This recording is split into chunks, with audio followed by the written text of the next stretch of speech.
Shalom, salam sejahtera buat semua pemirsa Pijar TV. Kita kembali berjumpa dalam program Ku Tahu Yang Ku Percaya. Nah, para pemirsa yang terkasih, pada tahun 2024 yang lalu, Pijar TV bekerja sama dengan sejumlah lembaga memproduksi suatu film yang bertemakan misi yang judulnya adalah Kisah Kasihnya, dengan mengangkat pergumulan dan bagaimana seorang anak Tuhan dipersiapkan untuk menjadi pemberita Injil sampai ke bangsa-bangsa.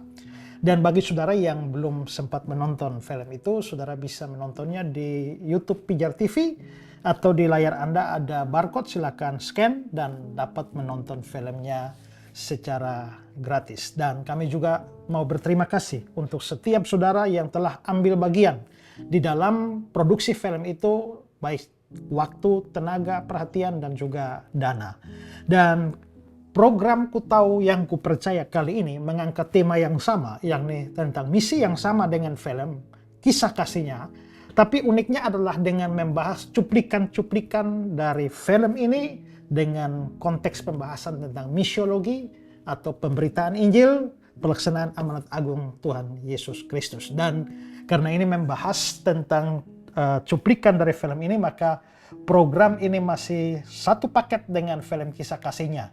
Dan kalau saudara mau terlibat dan digerakkan Tuhan dalam program ini, saudara juga bisa memberikan donasi saudara untuk membuat program ini lebih luas lagi, jadi berkat bagi banyak orang. Ada nomor rekening di layar Anda, silakan Anda boleh mentransfernya dan mendukung program ini. Baik saudara-saudara, seperti saya bilang tadi bahwa ini akan membahas cuplikan-cuplikan dari film Kisah Kasihnya. Kami sudah membahas sejumlah cuplikan dalam episode sebelumnya. Dan kita akan membahas lagi cuplikan berikut ini. Selamat siang, Pak. Selamat siang. Kami dari Jemaat Moria ingin mengajak Bapak dan juga keluarga sekalian untuk beribadah bersama-sama kami Jemaat Moria pada besok hari, Pak. Oh, begitu ya. Oh, sebenarnya saya ingin sekali ikut beribadah besok dengan kalian semua. Tapi... Hei, siapa kalian? Selamat siang, Pak. Kami hanya Jemaat Gereja Moria yang ingin mengajak kalian beribadah besok di Gereja Moria. Oh, orang Kristen. Beri kalian, kami tidak terima orang Kristen di rumah ini. Sahabat saudara, kami hanya ingin... Ingin apa? Keluar sana cepat. Kami tidak terima orang Kristen di rumah ini. Sabar saudara, saudara harus tenang dulu ya. Kami datang ke sini hanya dengan niat baik. Tidak usah niat baik. Pergi saja kalian. Tenang saudara, kami akan pergi. Kami datang dengan baik-baik, kami juga akan pergi dengan baik-baik. Tolong, Pak. Tolong, Pak. Tolong. Ya, kita sudah melihat cuplikannya. Jadi terlihat bahwa Samuel Hatu bersama dengan teman-temannya itu mulai berusaha untuk memberitakan Injil kepada orang yang belum percaya. Dalam hal ini adalah keluarga Pak Leong. Tetapi respon yang mereka dapat itu buruk ya. Mereka ditolak ya, bahkan diusir dari sana. Dan ini menunjukkan bahwa memang pemberitaan Injil itu ya tidak mudah. Kadang-kadang dengan mudah orang bisa segera menerima Injil. Kadang-kadang juga ditolak, kadang-kadang juga habis ditolak baru diterima. Ada juga yang kelihatannya mau terima, belakangan ditolak ya. Nah, kita juga lihat ya, saya pernah mendengar seorang pengkhotbah. Dia berkhotbah bahwa di dalam Alkitab ada dua pengkhotbah aneh. Pertama itu adalah Nuh. Dia berkhotbah selama 120 tahun terhadap bangsanya, orang-orang pada zamannya. Tapi nggak ada yang bertobat, hanya keluarganya toh. Ya. Tapi Yunus itu sekali berkhotbah satu bangsa bertobat. Ya, Niniwe bertobat, puasa sekaligus dengan binatang-binatang semua ya. Nah, jadi kita bisa melihat bahwa sebenarnya pemberitaan Injil kadang-kadang terlihat begitu mudah orang segera menerima. Kadang begitu sulit. Ya. Kadang setelah mengalami penolakan sebegitu rupa, akhirnya terima juga. Kadang ada orang yang kelihatan terbuka dan welcome. Tapi ya hanya sekedar welcome dan tidak menerima berita Injil itu. Tapi itulah dinamika di dalam pemberitaan Injil, seperti yang kita lihat bahwa mula-mula Injil yang diberitakan itu ditolak. Tapi ada intervensi Tuhan melalui peristiwa kebakaran yang terjadi, dan pada akhirnya keluarga Leong itu menjadi percaya kepada Tuhan. Tentu ini fakta menarik yang bisa kita bahas. Ya, bagaimana? Ada pendapat tentang ini atau komentar? Silakan. Ya, mungkin saya dulu ya. Jadi kalau kita saksikan cuplikan tadi Pak, memang bagaimana Samuel Hatu dan tim itu datang ke rumah dan cukup ekstrim, langsung menawarkan kita punya kabar baik gitu. Nah, tapi pertanyaannya di era sekarang di mana isu kristenisasi itu cukup kuat dan rasa-rasanya tidak semudah itu di kota-kota besar kita masuk ketok pintu lalu ceritakan tentang Yesus gitu. Nah, menurut Pak Esra sendiri kira-kira apa sih metode penginjilan yang hari-hari ini bisa dikatakan efektif untuk menjangkau mereka yang belum percaya, punya latar belakang agama dan budaya yang kuat, dan kita bisa memberitakan tentang Yesus itu kepada mereka? Ya, kalau kita bicara tentang metode pemberitaan Injil itu ada banyak metode yang pernah diperkenalkan ya.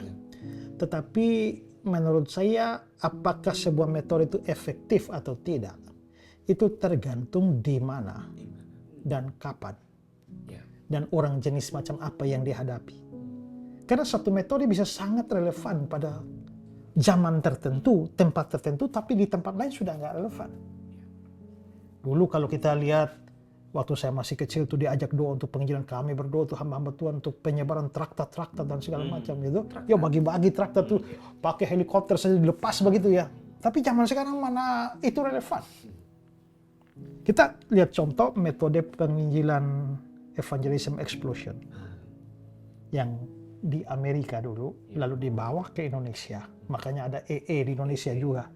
Ya relevan, tapi justru ketika dia berasal dari Amerika, menjadi relevan di Indonesia, tapi sudah tidak relevan di Amerika. Di Barat. Ketika mereka sudah bergerak pada ateisme, yang tidak percaya Tuhan Allah ada, apalagi percaya Alkitab firman Allah, surga neraka tidak ada.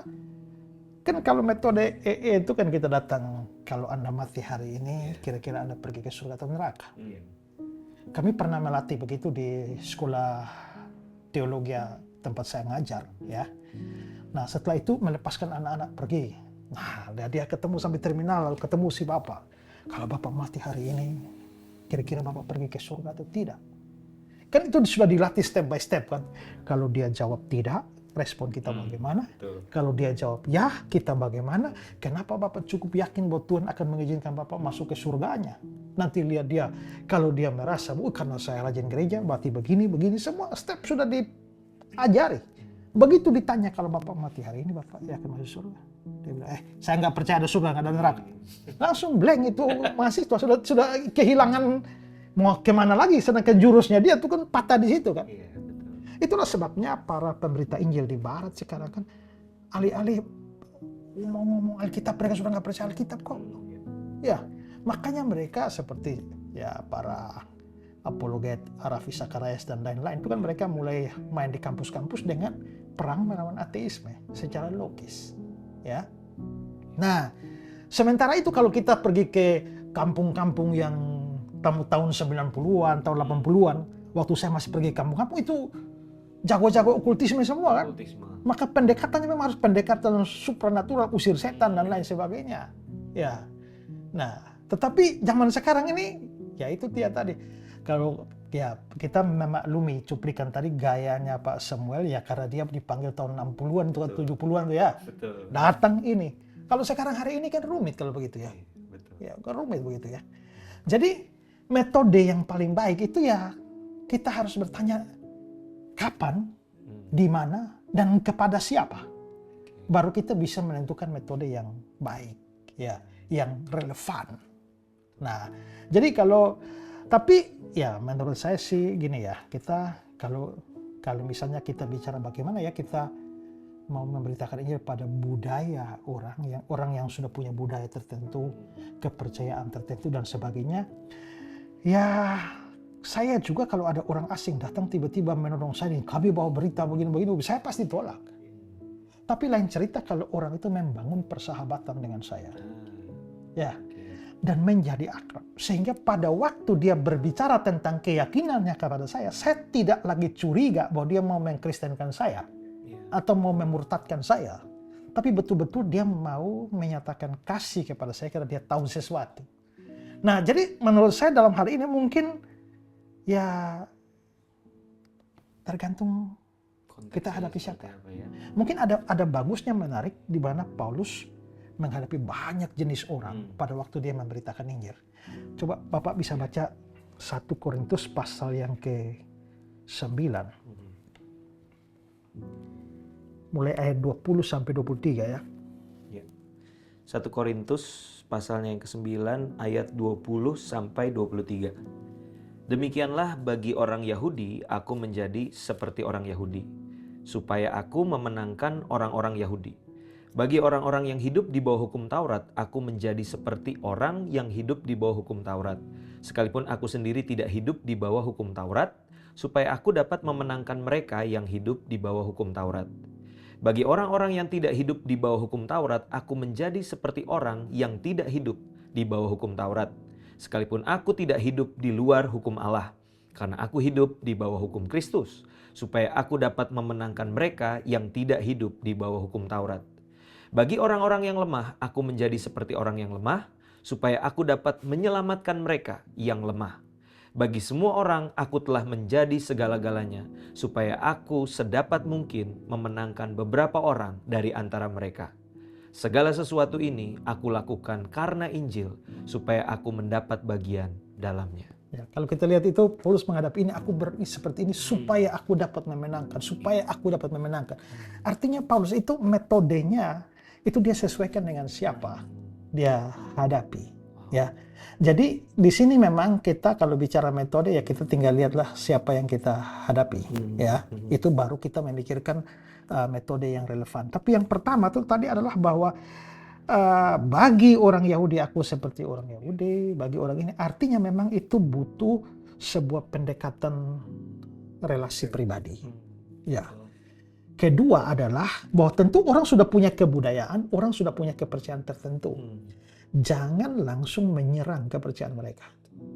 Ya, karena kalau saya ketemu orang baru lalu menyerang saya, pasti otomatis saya tolak. Ya. Tapi kalau dia menunjukkan penghargaan kepada kepercayaan saya, walaupun dia nggak setuju, ya. Nah, mungkin kita di situ dulu baru, apalagi kalau dalam konteks budaya, kepercayaan tertentu kita bisa melihat dari titik mana kita bisa masuk. Ya. Nah, itulah yang dalam beberapa episode sebelumnya itu kami sudah membahas terkait dengan kontekstualisasi. Ada beda tipis antara kontekstualisasi dan sinkritisme. Ya. Kontekstualisasi adalah bagaimana menyampaikan berita Injil melalui pintu budaya tertentu. Ya, tapi tidak merubah inti Injil itu. Caranya. Kalau sinkritisme itu sampai merubah inti Injil. Nah, itu yang kita sudah jelaskan bahwa Paulus di Kisah Rasul pasal 17, pada waktu dia ke Areopagus, dia bilang, aku lihat banyak dewamu, tapi ada satu dewa yang kamu sembah, kamu tidak kenal. Nah, yang tidak kamu kenal itulah yang aku beritakan padamu. Nah, itu latar belakangnya. Saya sekali lagi menjelaskan itu karena latar belakang. Jadi Paulus rupanya mempelajari latar belakang kebudayaan dan kepercayaan itu. Mengapa sampai ada agnostos theos di situ? Jadi rupanya orang Yunani yang mempercayai begitu banyak dewa. Ceritanya mereka pernah mengalami satu wabah yang mematikan banyak orang. Dan mereka punya kepercayaan ini pasti ada dewa yang marah. Makanya ada wabah. Dewa-dewa ini harus ditenangkan baru wabah ini berhenti. Masalahnya dewanya banyak. Dewa yang mana ini? Ya kan? Yang jadi masalah ini. Ya kita coba satu-satu lah. Ya maka mereka bikin mesbah untuk dewa A kasih korban. Lihat wabahnya berhenti. Tidak, pasti masalahnya bukan dewa A. Dewa B mungkin. Bikin lagi mesbah korban. Terus sampai dewanya habis. Tapi wabah tidak stop-stop juga. Jadi mereka mikir-mikir jangan-jangan ada dewa yang kita nggak kenal ya. Ya, tapi kalau kita mau bikin mesbah ini kan siapa namanya? Ya bikin saja dewa tidak dikenal, agnostos theos. Lalu bikin begitu. Lalu dikasih korban, mesbah korban, wabahnya hilang. Oh, berarti masalahnya dewa yang tidak dikenali. Makanya dia ada mesbahnya di situ. Waktu Paulus dekat itu dia lihat, aku ada dewa yang tidak dikenal ya, ceritanya begitu. Lalu dia masuk. Apa yang kamu sembah yang tidak kamu kenal, itulah yang aku beritakan padamu. Titik masuk kan? Jadi dia mempunyai titik masuk dan akhirnya bicara tentang Yesus. Tapi konsep tentang Yesus tidak berubah. Nah, itu kontekstualisasi. Tapi kalau ternyata Yesus yang dia beritakan jadi berubah, nah itu namanya sinkretisme. Nah, jadi menurut saya di sini kita memang perlu dalam konteks orang sudah punya agama, punya budaya, kita juga harus menelusuri kepercayaan mereka seperti apa, baru kita melihat titik masuk yang relevan itu seperti apa. Dan itu sebenarnya punya dasar Alkitab itu seperti Paulus. Tapi Tuhan Allah sendiri sudah buat itu loh. Coba pikir kenapa sampai Niniwe Yunus berkhotbah 1 kali bertobat. Itu dikonfirmasi oleh penggalian arkeologi. Ya Thomas Kramer dalam bukunya itu dia dan juga D.B.W. Robinson itu dalam New Bible Commentary itu mengungkapkan penggalian arkeologi ya di wilayah Niniwe sana, Asyur sana, bahwa ternyata mereka memang punya satu kepercayaan kepada dewa ikan. Ya, mereka punya dewa ikan yang mereka percayai. Nah, bayangkan kalau mereka percaya dewa ikan, tiba-tiba mereka terima kabar bahwa ada satu orang dimuntahkan ikan.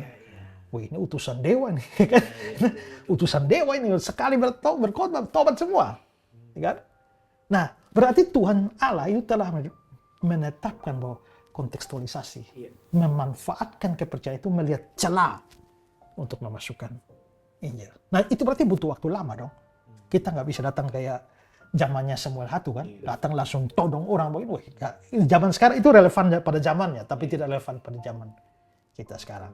Ya, jadi mempelajari itu dan yang ketiga adalah mungkin saja waktu kita mengkomunikasikan kepercayaan kita, respon tetap bisa negatif.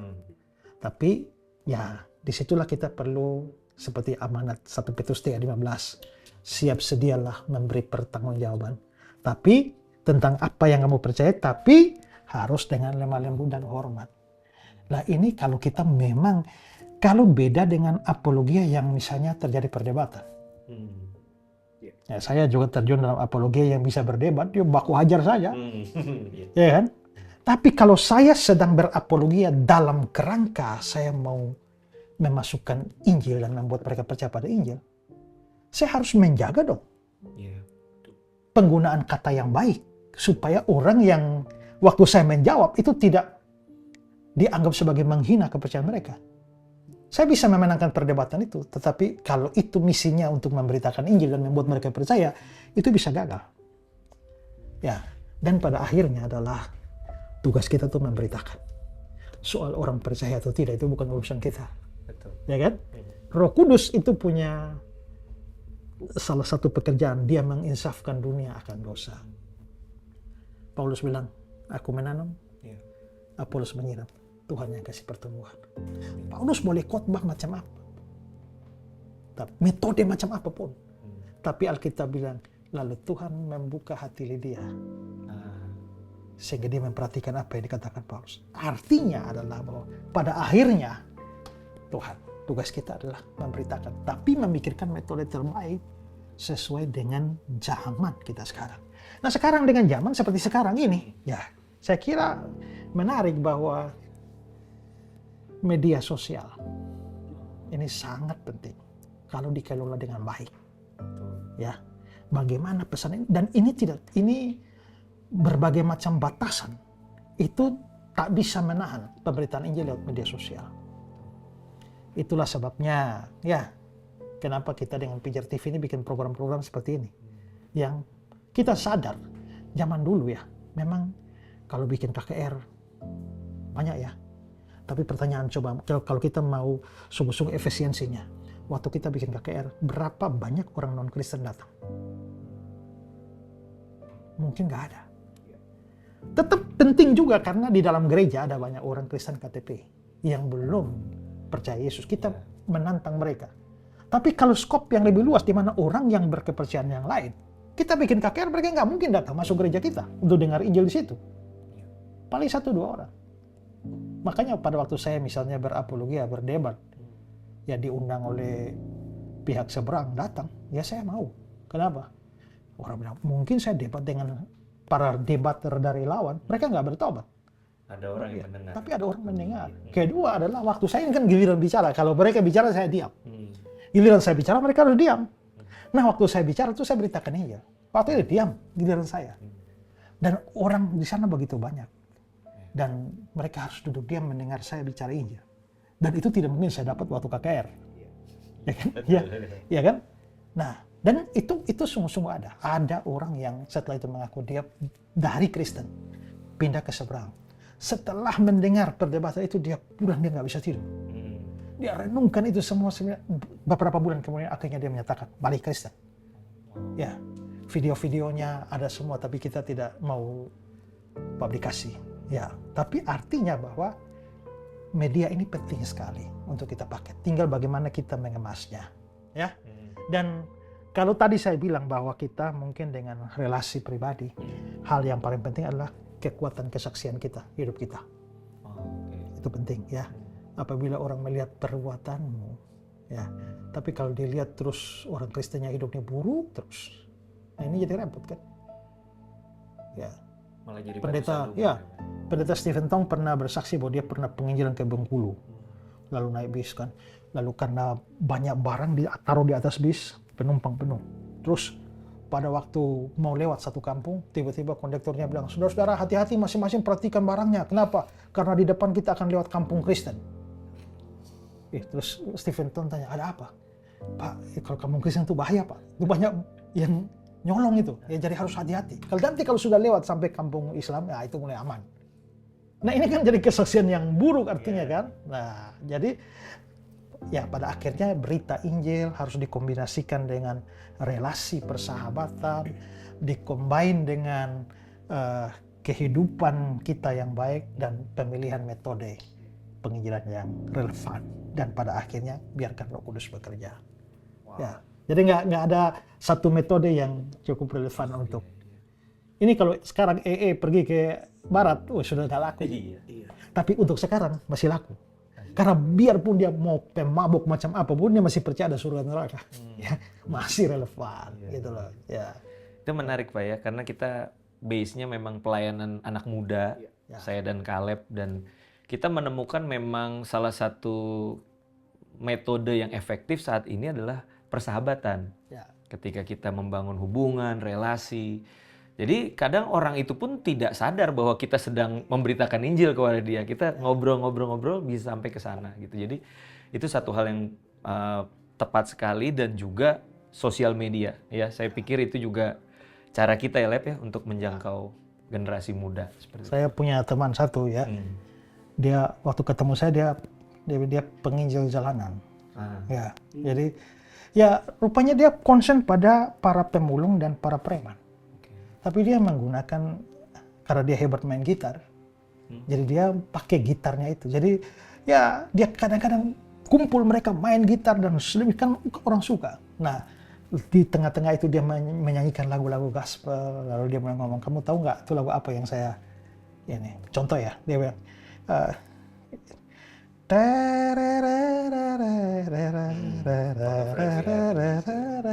itu lagu apa? Mereka bilang, kulihat ibu pertiwi hari. Ya, kulihat ibu pertiwi. Tapi kamu tahu nggak itu lagu asli itu apa? Lagu asli itu, yes, what a friend we have in Jesus. Jadi pencipta lagu itu mau berkata bahwa Yesus itu sahabat kita. Ingin masuk tuh dari gitarnya. Jadi dia banyak memenangkan orang pakai gitarnya. Ya, jadi tapi dia tampangnya kayak preman gitu. Ya, nah jadi kita memang ya betul ya, anak-anak muda sekarang apalagi mereka tidak mau hidup di bawah ya tatanan tertentu dari agama mesti begini. Nah, tapi Pak, aku mau tanya. Jadi dari tadi kan kita bahas tentang penginjilan. Nah, penginjilan ini kan mau nggak mau yang jadi dasarnya itu adalah amanat agung yang Tuhan Yesus perintahkan kita. Ya. Sebenarnya makna atau pengertian sesungguhnya dari amanat agung untuk menjangkau seluruh umat yang belum bisa terjangkau itu kayak apa sih? Ya, di dalam pembahasan sebelumnya itu ada juga yang bertanya tuh, apa sih bedanya penginjilan dengan kristenisasi. Ya. Karena seringkali penginjilan dituduh sebagai kristenisasi. Ada orang yang melakukan kristenisasi, dia kira dia sudah menginjil. Nah ini jadi soal ini ya. Nah kenapa? Karena tidak ada pembedaan yang jelas antara kristenisasi dan penginjilan. Nah penginjilan ini lebih kepada menyelamatkan orang dari kebinasaan dengan memperkenalkan dia kepada juru selamat. Sementara kristenisasi itu adalah yang penting orang masuk Kristen. Nah kalau kita tidak mempunyai pengertian dasar tentang evangelisme ini, tapi kita giat melakukan banyak hal supaya orang masuk Kristen, atau dia memanggil orang masuk Kristen tapi tidak menyampaikan inti Injil, sebenarnya dia lakukan kristenisasi dong. Contohnya, mari kita bagi-bagi sembako gitu. Sementara dia kasih pelayanan sosial, bagi-bagi sembako, ngajak ini, tapi dia sendiri tidak membuka mulutnya untuk memberitakan Injil, berharap dengan bagi-bagi sembako itu orang masuk gereja atau jadi Kristen, ya artinya dia lagi kristenisasi dong. Ya. Nah, itu juga yang kadang-kadang ada pemuda-pemuda gereja yang ini kita sudah, kalau orang datang dan dia datang bawa pasangan yang non-Kristen dan minta dinikahkan, saya pasti nggak mau. Saya pasti nggak mau, nggak bisa, terang nggak bisa bersatu dengan gelap. Kamu tuh anak Tuhan kan, menurut Yohanes 1 ayat 12, kamu percaya Yesus kamu anak Allah. Orang nggak percaya Yesus itu bukan anak Allah. Iblis lah yang menjadi bapak. Jadi kau anak Allah, dia anak iblis. Waktu kau kawin dengan dia, kau bikin Tuhan Allah sama setan itu jadi besan itu. Ya kan? Jadi tidak mungkin saya mau. Tapi kadang-kadang dia bilang, Pak, dia mau jadi Kristen, Pak. Nah, pada waktu dia mau jadi Kristen, kalau saya langsung sambut, oke, nikah, itu kristenisasi. Tapi saya bilang, sabar, kalau dia mau jadi Kristen, dia mesti belajar dulu. Supaya dia jadi Kristen itu, dia ngerti mengapa dia jadi Kristen. Jadi bukan hanya sekedar supaya dapatkan kamu, tapi dia dapat jauh lebih penting, yaitu juru selamat. Maka kita bikin di gereja saya, dibikin paket khusus kalau ada kasus orang mau nikah dengan agama lain. Paket khusus itu sudah full materi penginjilan. Jadi datang dulu, injili dia dulu. Injili dia aja. Nah soal nanti dia kan dia ini sudah mau masuk Kristen gara-gara mau nikah dia. Ya kita injili saja dengan harapan bahwa minimal dia mendengar Injil. Karena kalau dia dinikahkan di gereja lain yang hanya seperti itu dan tidak pernah dengar Injil, artinya jadi kristenisasi. Kalau kita sudah beritakan Injil dan dia mengaku percaya tapi dia tipu-tipu kita, ternyata nggak percaya, ya sudah itu urusan dia, kita nggak tahu kan. Tapi minimal kita sudah memberitakan Injil. Jadi sebenarnya bedanya di mana ya? Ya banyak orang pelayanan tapi dia nggak mengerti inti Injil itu apa. Ini contoh ya. Saya tuh dulu terlibat dalam acara, mari kita penginjilan KKR di kampung-kampung. Kita pergi ke KKR kampung-kampung. Tapi di dalam khotbah yang diberikan, apakah ada pemberitaan tentang Yesus Kristus yang mati? Tidak ada. Yang penting tantang dosa semua orang ini. Orang melepaskan dosa itu penting ya. Tapi melepaskan dosa tanpa mempunyai juru selamat ya.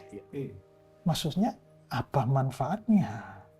Dasar penebusannya apa? Berhenti berdosa penting, tapi itu nomor 2. Tapi hutang dosa yang lama ini perlu dibayar. Saya sering kasih ilustrasi begini ya Pak. Contoh ya Pak ya. Kalau saya nggak punya uang Pak, pinjam 100 juta. Bapak kasih. Minggu depan Pak 100 lagi. Terus sampai 1 miliar. Giliran saya mau pinjam lagi Bapak marah. Pak Isra ini sudah 1 miliar nih. Pak sudahlah Pak jangan marah-marah. Saya janji tobat deh. Mulai sekarang saya nggak pinjam lagi. Terima kasih Pak. Selesai masalah. Kan nggak selesai. Iya, 1M-nya masih. Kamu berhenti berhutang nomor 2. Nomor 1 itu bayar dulu utangmu. Nah dosa itu hutang di hadapan Allah. Ampunilah kami akan kesalahan kami. Kata kesalahan itu opelema dalam bahasa Yunani yang artinya hutang. Makanya dalam Alkitab King James itu our debtor. Orang debts collector. Dosa hutang. Jadi dosa itu hutang. Nah berhenti berdosa itu nomor 2. Tapi hutang yang lama nih bayar dulu. Dan orang tidak bisa bayar. Kecuali pakai nyawanya. Tapi ada yang memberikan nyawa untuk membayar itu. Sudah selesai. Tetelestai. Nah, saya ikut KKR begini lama. Hanya suruh orang bertobat berhenti berdosa. Tapi nggak pernah bicara tentang Yesus. Yang menjadi juru selamat. Yang penebus. Pembayar hutang. Berarti itu sebenarnya apakah itu penginjilan? inti Injil nggak tersampaikan. Belum sampai kepada intinya. Inti Injil. Ya. Dengan kata lain, itu hanya khotbah, tapi bukan khotbah penginjilan. Ya kan? Itu hanya khotbah penginjilan. Nah ini ada banyak lembaga Kristen, orang Kristen yang keliling sini sana, mereka menyampaikan firman Tuhan, tapi sebenarnya bukan Injil. Firman Tuhan ini kan lebih luas dari Injil kan? Injil ini intinya siapa sih? Kamu orang berdosa. Kamu pasti binasa di hadapan Allah yang Maha Adil. Allah tidak akan melepaskan orang berdosa. Dia benci dosa sekaligus orang berdosa. Musuh seteru Allah. Kamu tidak bisa melepaskan diri dari hukuman Allah. Dengan cara apapun. Berbuat baik. Berhenti berdosa. Tidak menolong. Ya, lalu ada yang Tuhan Allah kirim Yesus. Siapa Yesus itu? Perlu dijelaskan. Lalu bagaimana cara dia bayar? Dengan nyawa. Kenapa mesti pakai nyawa? Kenapa pakai acara mati-mati segala? Selesai saja ampuni kan? Nah ini perlu dijelaskan dulu. Nah hanya kalau kita sudah menjelaskan inti Injil baru menantang orang percaya. Itu baru namanya evangelisme. Melakukan mandat agung. Tapi hanya suruh-suruh orang percaya saja. Pak kalau pergi ke timur di tempat saya itu kan semua rata-rata orang Kristen kan. Bapak ketemu pemabuk di jalan, Bapak percaya Yesus, percaya. Nah tapi apakah dia sungguh-sungguh orang percaya? Dan banyak gereja tidak beritakan Injil. Itu dia problemnya. Ya, banyak gereja berkhotbah tapi tidak beritakan Injil. Nah, karena itu dia sudah tua di gereja tapi sebenarnya belum orang percaya. Apalagi kalau kebaktian minggu begini gereja kosong-kosong Pak. Nanti tunggu Natal. Sampai gereja perlu buka tenda di jalan.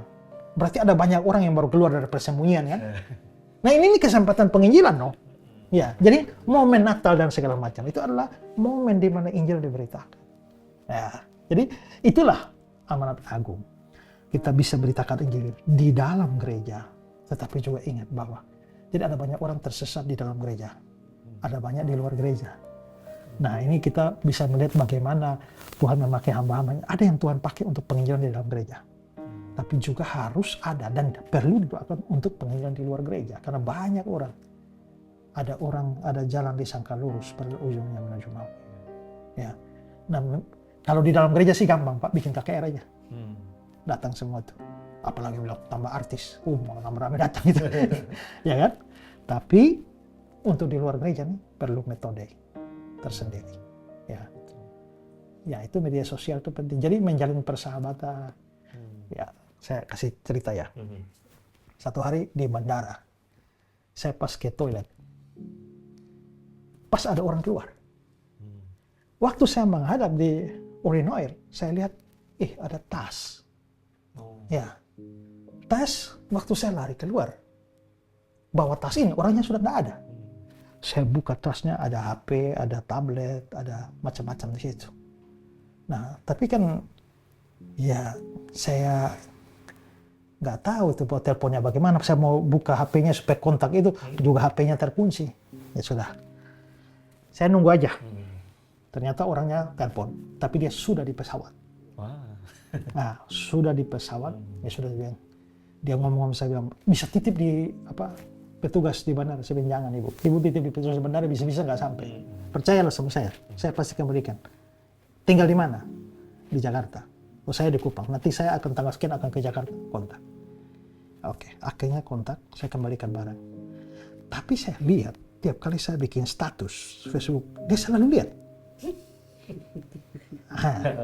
Kalau dia selalu lihat, maka saya harus kasih pesan. Banyak orang boleh lihat, tapi saya punya target itu dia. Ya, target itu dia. Minimal dia sudah percaya bahwa saya orang jujur. Yaitu mau kembalikan barang. Dan hari-hari saya bikin status yang arahnya penginjilan. Dan dia selalu lihat. Saya belum tahu ujungnya akan kemana, tapi memang saya punya target dia. Ya, target dia. Betul. Nah, jadi kalau relasi sudah bagus, bangun relasi. Nah, tinggal lihat bagaimana jalannya, apakah Tuhan bisa pakai status itu untuk sampai pada pemberitaan Injil yang lebih verbal langsung kepada dia. Begitu. Untung ketemunya tasnya sama Pak Isra ya. Coba sama yang lain ya. Di bawah. Ya. Satu hal yang mungkin bisa jadi pertanyaan juga Pak, bicara tentang hari-hari ini di mana isu mengenai universalisme. Dan tentunya orang jadi enggan untuk menginjil karena berpikir, oh kenapa saya harus menginjil? Toh semua orang bisa masuk surga dengan caranya masing-masing. Lalu belum lagi nanti kalau kita berpegang kepada kebenaran itu dibilangnya intoleran, dibilangnya terlalu eksklusif dan sebagainya. Nah, bagaimana kita sebagai anak Tuhan bisa menempatkan diri itu, Pak? Biasanya orang yang berpaham universalism atau pluralisme itu, mereka biasanya dari kalangan liberal yang menolak Alkitab sebagai firman Allah. Seandainya mereka menerima Alkitab sebagai firman Allah dan ada banyak ayat di dalamnya yang justru menunjukkan iman yang eksklusif. Akulah jalan kebenaran, tidak seorang pun sampai pada Bapa kalau tidak melalui aku. Kisah 4 ayat 12, di bawah kolong langit tidak ada nama lain. Seharusnya itu cukup untuk membuat seorang mempunyai iman yang eksklusif. Kita bicara bukan perilaku eksklusif, ya iman yang eksklusif. Tetapi pemikiran bahwa ada kemungkinan bagi orang yang beragama lain, yang tidak percaya pada Yesus bisa selamat, itu karena mengabaikan ayat-ayat itu. Dan akhirnya bermuara pada paham universalisme atau pluralisme. Sebenarnya paham pluralisme itu muncul dari suatu filsafat postmodernisme yang menolak adanya yang mutlak. Bahwa kebenaran itu relatif. Iya kan? Kebenaran itu yang namanya benar itu tidak ada. Karena kebenaran itu tergantung di mana, kapan, ya, pada siapa, dalam konteks apa. Kalau saya pakai kaos dan celana pendek, apakah itu baik? Tergantung di mana. Kalau di pantai itu baik, tapi pas sidang sinode, semua orang pakai jas, saya pakai itu kan jadi tidak baik itu, ya kan? Nah,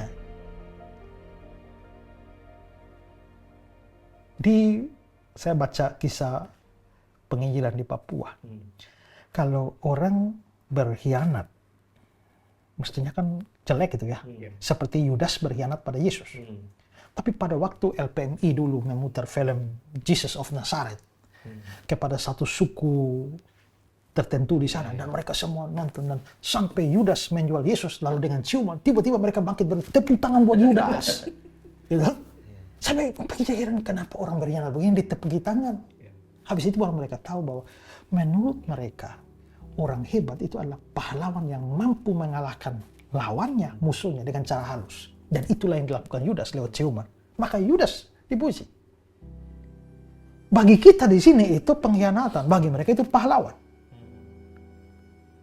Ya. Saya pernah baca satu suku di Afrika, etika paling tinggi untuk menerima tamu adalah Anda harus izinkan istrimu tidur dengan tamu. Itu namanya etika. Kalau kamu tidak izinkan istrimu tidur dengan tamu, kamu tidak tahu adat. Maka moralitas tertinggi dalam penyambutan tamu, biarkan istri. Bagi kita sekarang itu kok aneh itu ya, kurang ajar itu ya. Tapi bagi mereka itu, jadi yang namanya kebenaran itu tidak ada yang sungguh-sungguh benar, tergantung di mana. Nah, dasar dari pluralisme dan universalisme itu adalah kebenaran itu relatif. Jadi itu berdampak pada paham agama. Kalau kamu mengatakan bahwa agama benar, itu kan menurutmu.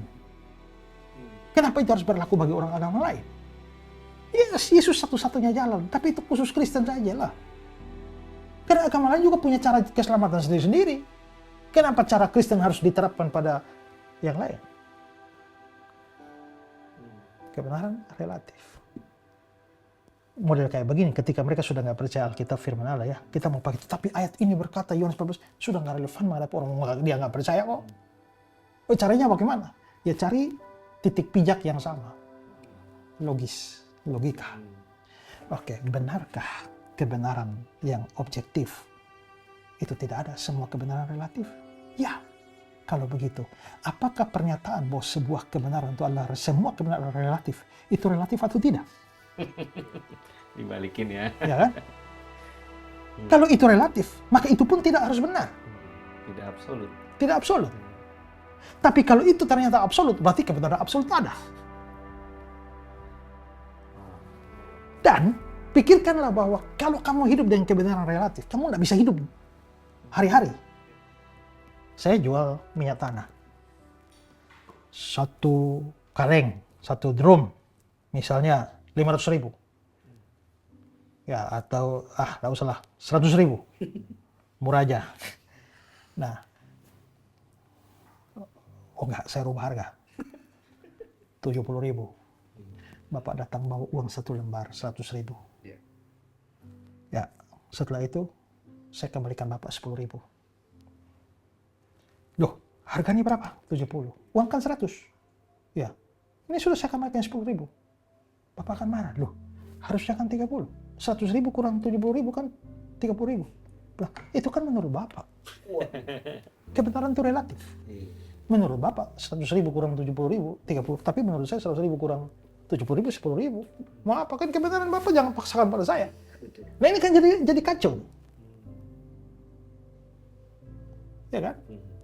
Kalau begitu sebenarnya, kalau kamu mau sepakat bahwa 100.000 kurang 30.000, kamu harus mengakui bahwa ada kebenaran yang absolut yang harus diterima oleh semua orang. Kalau kamu menolak itu, kamu anggap itu sesuatu yang absolut. Kalau dalam dunia matematika ada suatu kebenaran yang absolut, kenapa dalam kebenaran teologis semuanya menjadi tidak ada yang absolut? Menarik. Berarti balik lagi kontekstualisasi ya, dengan siapa kita berbicara ya Pak, ya, betul. Kalau kita sama-sama percaya Alkitab firman Allah, mari kita debat dari Alkitab kan, gitu. Iya, betul. Tapi kalau tidak percaya Alkitab, masa saya omong dari Alkitab lagi? Ya kan? Makanya terakhir kali kalau saya waktu ditantang debat loh, dari sebelah itu. Benarkah Yesus pernah mati dan bangkit? Gak usah pakai Alkitab lah. Gitu. Kalau lu sudah tidak percaya Alkitab, saya juga tidak percaya kitab. Mari kita bicara cari pijakan yang lain, sejarah. Bisakah tanpa Alkitab, tanpa kitabmu kita bicara, ada bukti nggak bahwa Yesus mati dan bangkit dari data sejarah, dari data arkeologi? Ayo. Jadi kita punya pijakan yang sama. Begitu. Nah, karena itulah, ya sebenarnya ada banyak hal. Ada juga yang moderat. Sementara iman eksklusif Yesus satu-satunya jalan, karena itu harus diberitakan. Sementara yang ini adalah semua agama bisa selamat. Yang ini ada di tengah. Yesus sih satu-satunya jalan keselamatan. Ya, tapi bukan berarti hanya orang Kristen yang selamat. Karena Yesus itu juga bisa menyelamatkan orang agama lain di dalam agamanya. Nanti ada orang agama A, agama B, agama C yang selamat. Tapi mereka bukan selamat karena agama A, B, C-nya. Tapi karena Yesus yang masuk ke sana. Jadi mereka mau ya menolak pluralism, universalism. Tapi juga menolak eksklusivisme. Tengah-tengah ya Pak. Tengah-tengah. Ini jalan tengah. Tapi ingatlah, jalan tengah tidak selamanya benar. Ya toh? Yeah. Karena Bapak bilang 1 tambah 1, 2. Bapak 1 tambah 1, 4. Bapak 2 bertengkar sepanjang hari. 2, 4, 2, 4. Lalu saya datang, kenapa sih? Sudahlah. 3 lah. Nyala Bapak 2 kan? Ini 4 kan turun 1 naik 100. 3 lah. Sekarang jangan berkelahi lagi ya. Ya. Kebenaran, ya perdamaian terjadi. Tapi kebenaran dikorbankan. Jangan korbankan perdamaian demi kebenaran. Kalau kita harus memilih damai atau tidak damai, pilihlah damai. Tapi kalau pilih kebenaran atau tidak damai, pilih kebenaran, biarpun tidak damai. Begitu. Nah ini adalah prinsip toleransi. Yang tadi yang ada singgung toleransi ya. Ini penting. Toleransi itu tidak sama dengan kompromi. Ya, ada orang yang sudah kompromi, dia kira toleransi. Begitu. Ya. Nah, toleransi itu kita 2, kita 3 ini saudara kandung. Tinggal di rumah. Orang tua sama. Punya hak makan sama, tidur sama. Ini ya. Tapi ternyata kita bertengkar 1 tambah 1 berapa? Sampai mati pun jangan setuju 1 tambah 1, 4. Kalau setuju atau jadi 3 itu namanya kompromi. Biarkan dia dengan dia punya, tapi jangan usir dia dari rumah. Karena dia punya hak tinggal di rumah itu. Karena bapaknya juga sama. Nah itu toleransi namanya. Ya. Nah, jadi saya bisa tidak kompromi. Tetap kebenaran. 1 tambah 1, 2. Tapi pada saat yang bersamaan saya menghargai hak saudara saya. untuk makan, tidur, bangun, dan segala macam hal di rumah ini. Saya tidak boleh pergi bawa api lalu bakar kamar, ya kan? Nah, itu namanya tidak toleran. Satu rumah, Nah, satu rumah, gitu ya. Itu namanya. Jadi ada beda tipis antara kompromi dan toleransi, ya. Jadi kita, ya dalam konteks ini kita sekarang mungkin ada media sosial, ya kita bisa pakai itu. Kita nggak tahu lagi ini revolusi industri akan bergerak ke arah mana lagi, ya. Makin hari makin ini. Dan selalu memikirkan bagaimana caranya, ya toh, supaya kita bisa memanfaatkan semaksimal mungkin semua kemajuan yang ada demi pemberitaan Injil. Ya, pemirsa di rumah, kita sedang bahas-bahas tentang misiologi, tentang masalah pemberitaan Injil dalam program Ku Tahu Yang Ku Percaya, ya. Dan sebenarnya karena tadi kita lihat cuplikan film, sebenarnya Ku Tahu Yang Ku Percaya kali ini membahas tentang misiologi, tapi dengan mengambil cuplikan-cuplikan atau potongan-potongan dari film Pijar TV, film kisah kasihnya yang diproduksi oleh Pijar TV tahun 2024. Bagi saudara yang belum menonton film ini, saudara bisa melihatnya di YouTube Pijar TV atau ada barcode di layar Anda, silakan scan dan nonton filmnya secara gratis. Dan karena itu kami juga berterima kasih semua pihak yang telah bersumbangsi di dalam produksi film ini dan juga program Ku Tahu Yang Ku Percaya. Kami tetap berikan kesempatan bagi saudara yang digerakkan Tuhan untuk ambil bagian ini, ada nomor rekening di layar Anda. Silakan berdonasi di sana supaya kita bersama-sama memakai program ini jadi berkat bagi banyak orang di dunia ini maupun di Indonesia. Salam terang bagi Indonesia.